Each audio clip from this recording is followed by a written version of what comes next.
I've never been in a relationship, and not once, as a teenager, did I ever like anyone.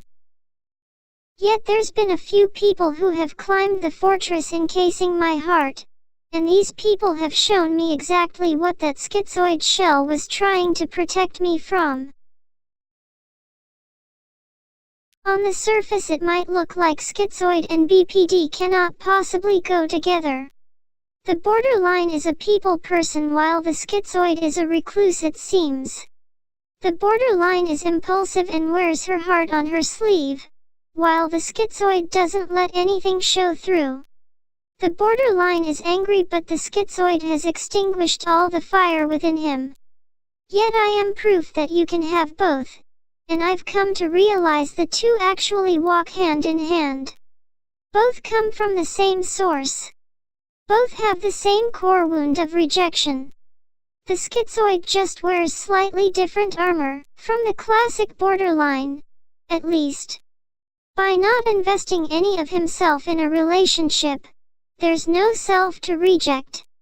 And if we don't get attached, then there's nothing to lose. Schizoid actually used to be considered a type of BPD. In 1968, Grinker called this the as if borderline, and you can read all about it in a musty old relic called the Borderline Syndrome, a behavioral study of egofunctions. There is now a type of BPD called the quiet borderline, which is known in the BPD community as someone who implodes violently inwards rather than explodes. This is the type I identify with.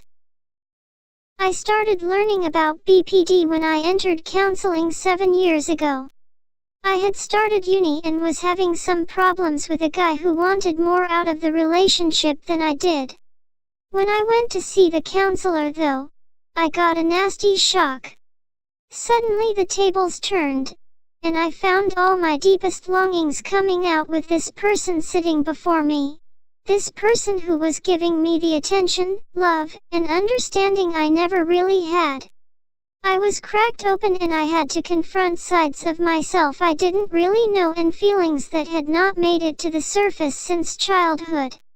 I felt the joy of human connection, but also pain of equal intensity as this relationship was built on glass. My counselor was part of the university counseling service.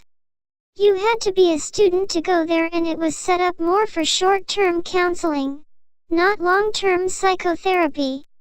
When I walked into the counseling room, I guess we were both like, holy shit, what have we got ourselves into? She kindly let me see her for a bit over 2 years and then referred me to a trauma specialist. Those years were some of the darkest years of my life. Often I would etch marks into my skin after sessions as I desperately needed to see on the outside what I felt within. I wanted to die. Counseling for me was both an ascent and descent happening at the very same time.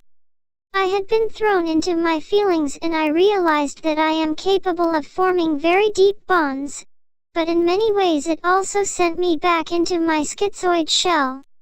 I withdrew further and further from the world and let the friendships I did have at the time drop away. I lost interest in everything and life became an emotional wasteland. I have not been the same since. I'm now writing a memoir called Becoming Human as I try to make sense of everything.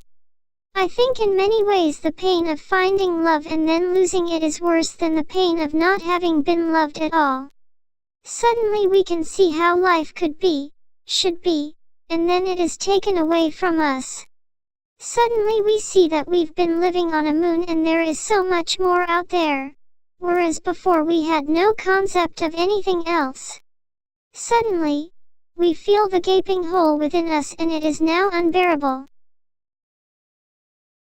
Of course, when you have such a deep schizoid wound, any person who manages to climb into your inner world and reach you is going to mean the world to you. You are terrified of losing that person, and start scrutinizing every little thing they do or don't do, like if they don't reply to your message straight away. I've done something wrong. You want nothing more to do with me. You've died. I'll die without you. These are the kind of thoughts that torment you. Just this year I met one person like this. God knows how she managed to reach me, but she did. When we're together it's like we go into our own little bubble and the rest of the world, with all its ugliness, fades away. She is someone I feel comfortable sharing my bubble with. I have not seen her for a while and I now know what it's like to miss someone, like really miss them. With her I find I want to talk with her all the time, but I don't know if she wants to keep in touch as much as I do. I'm trying hard not to be too full on. I'm just grateful to have her number, and, knowing her, I find the depression I've had for over 6 years now is starting to lift. I'm having more and more moments of connection. I find myself taking delight in little things, like the sweet scent of spring in the air, riding my bicycle, and sitting in the garage with a tub of mint choc chip ice cream, the kind that has chocolate flakes which melt in your mouth like snow. Being close with someone when you have BPD is hell, but so is living on the moon.